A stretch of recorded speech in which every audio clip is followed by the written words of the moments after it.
माननीय सदस्यहरू, प्रतिनिधि सभाको आजको बैठकको कारबाही प्रारम्भ हुन्छ।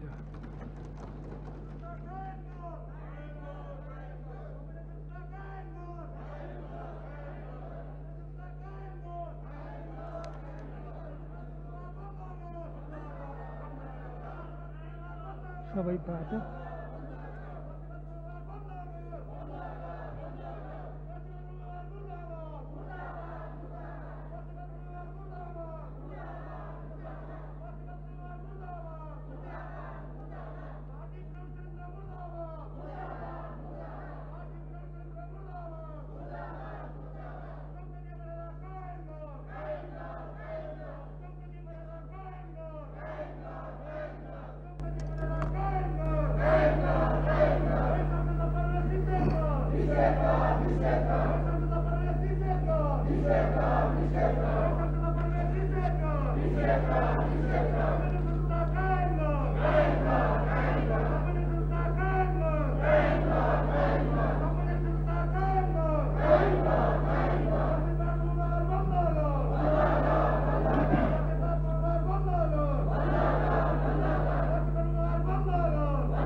मान्य सदस्यहरू, सभाको बैठक विगत वर्षदेखि कोभिड-19 लगायतका कारणहरूबाट प्रभावित भइरहेको छ। यस महामारीका कारण सभाले सामान्यतया बैठकमा व्यतीत गर्नुपर्ने समयमा अपेक्षाकृत न्यूनता आएको छ। बैठक सञ्चालनका लागि उपलब्ध समयमा पनि भएका अवरोधबाट सभाको गतिशीलतामा असर परेको छ। आम नागरिकका दैनिक समस्याहरू जनप्रतिनिधिले सदन मार्फत सरकारलाई सुनाउने, समाधानको प्रयत्न गर्ने, सरकारलाई संसदप्रति उत्तरदायी बनाउने, कानुन निर्माण एवं निगरानी गर्ने कार्यहरू समेत अवरोधका कारण प्रभावित हुन पुगेकोले आफ्नो भूमिकाप्रति संवेदनशील हुन, अवरोध अन्त्य गरी सभा सञ्चालनमा सहयोग गर्न म सम्बन्धित मान्य सदस्यहरूलाई अनुरोध गर्दछु।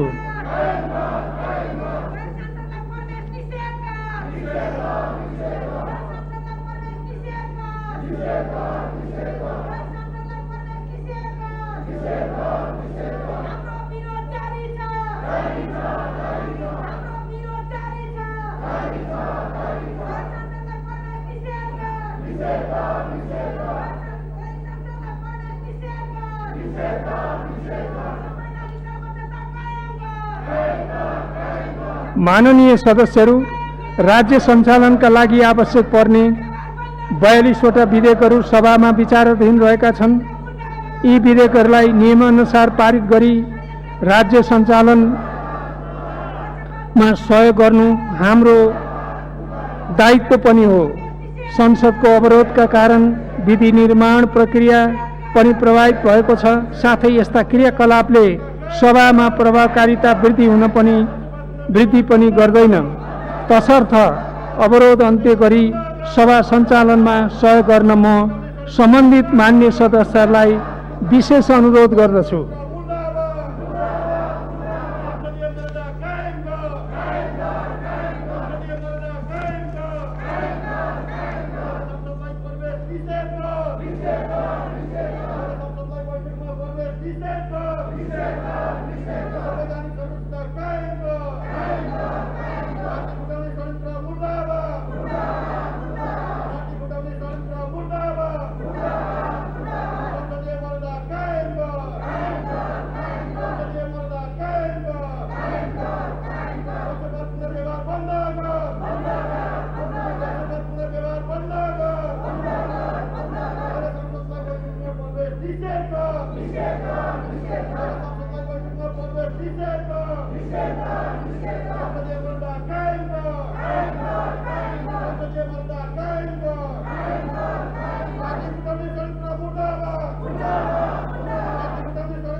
मान्य सदस्यहरू, सभाको बैठकको क्रमिक अवरोधका सम्बन्धमा आम नागरिक समाज, बौद्धिक समुदाय, निजी क्षेत्र, सञ्चार जगत लगायत सबैबाट चिन्ता र गुनासो अभिव्यक्त हुन थालेको विषयमा हामी सबै जानकार छौँ।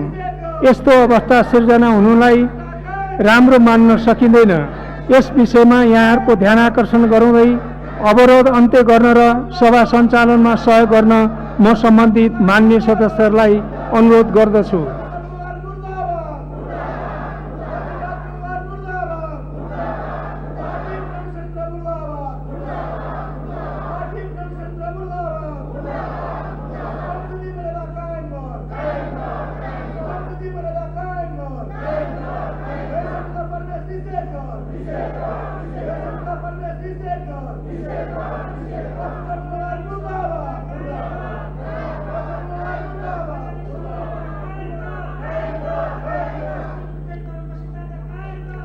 मान्य सदस्यहरू, सभाको बैठकमा भइआएको नियमित अवरोधबाट संसदीय गतिशीलतामा पारेको प्रभाव र परिणाम सम्बन्धमा आम नागरिक सञ्चार माध्यममा प्रशस्त कुरा उठ्ने गरेको विषय हामी सबैलाई अवगत नै छ।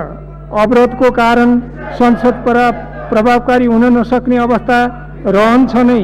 संसद नागरिकको लागि सृजित सर्वोच्च निकाय हो।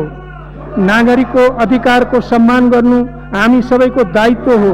आफ्ना मतान्तरलाई विधि र प्रक्रियाभित्रै रहेर पनि अभिव्यक्त गर्न सकिन्छ। म नागरिक अधिकारको सम्मान गर्दै विधि र प्रक्रियाभित्र रही आफ्ना कुरा यस सम्मानित सदनमा राख्न र बैठक सहज सञ्चालनको वातावरण बनाउन सम्बन्धित सबैमा अनुरोध गर्दछु।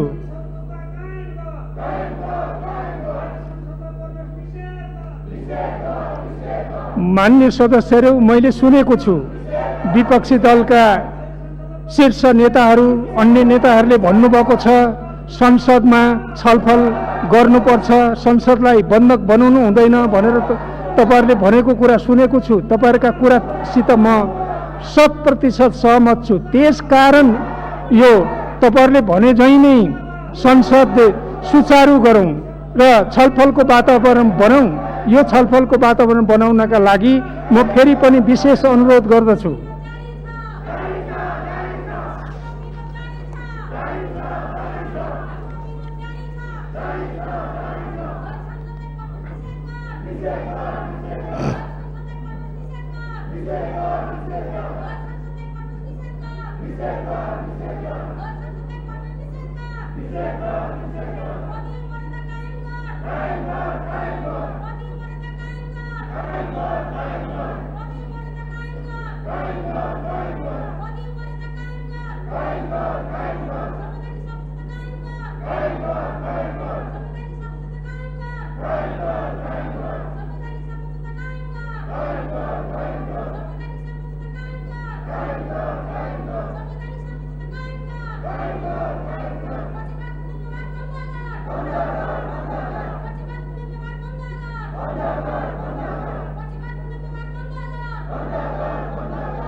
मान्य सदस्यहरू, अब म सम्माननीय प्रधानमन्त्रीको तर्फबाट मान्य कानुन, न्याय तथा संसदीय मामिला मन्त्री श्री दिलेन्द्र प्रसाद बडुलाई थारू आयोगको तेस्रो वार्षिक प्रतिवेदन आर्थिक वर्ष 2077-78 पेश गर्न अनुमति दिन्छु।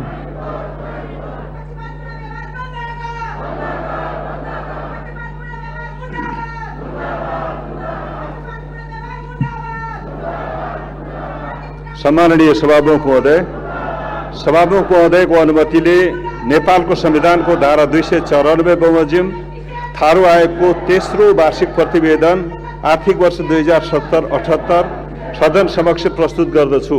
धन्यवाद।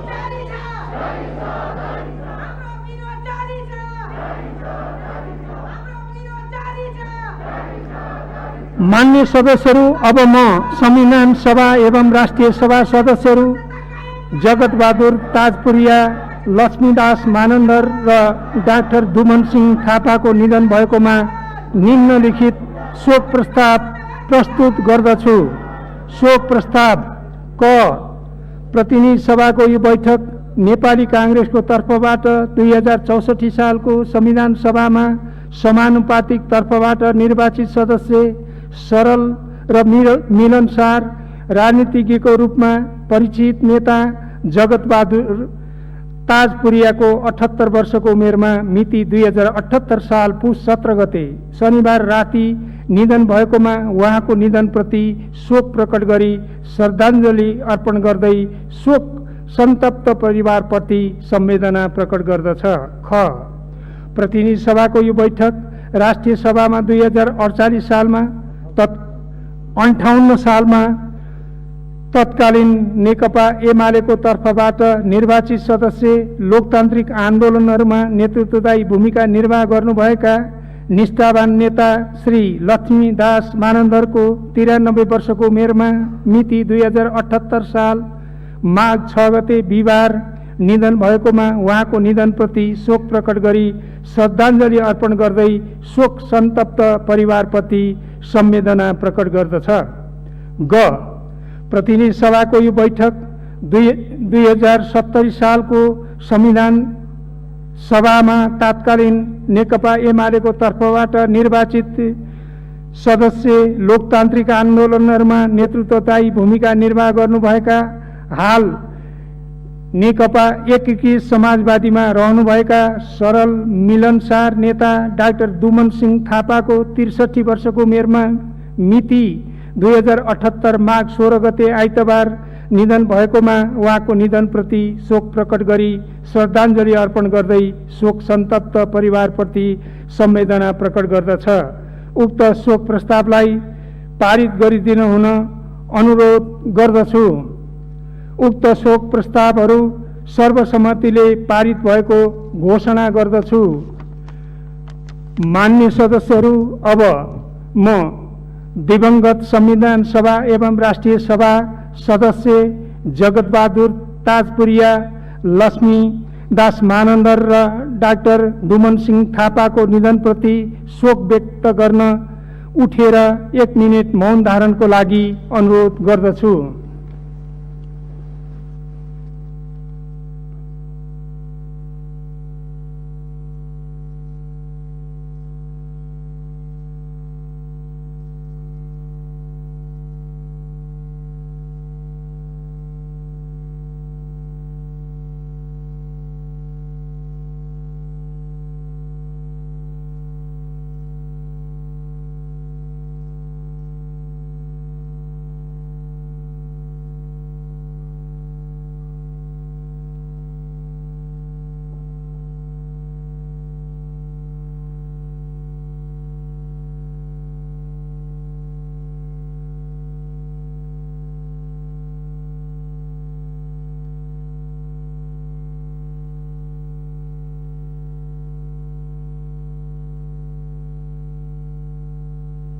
धन्यवाद।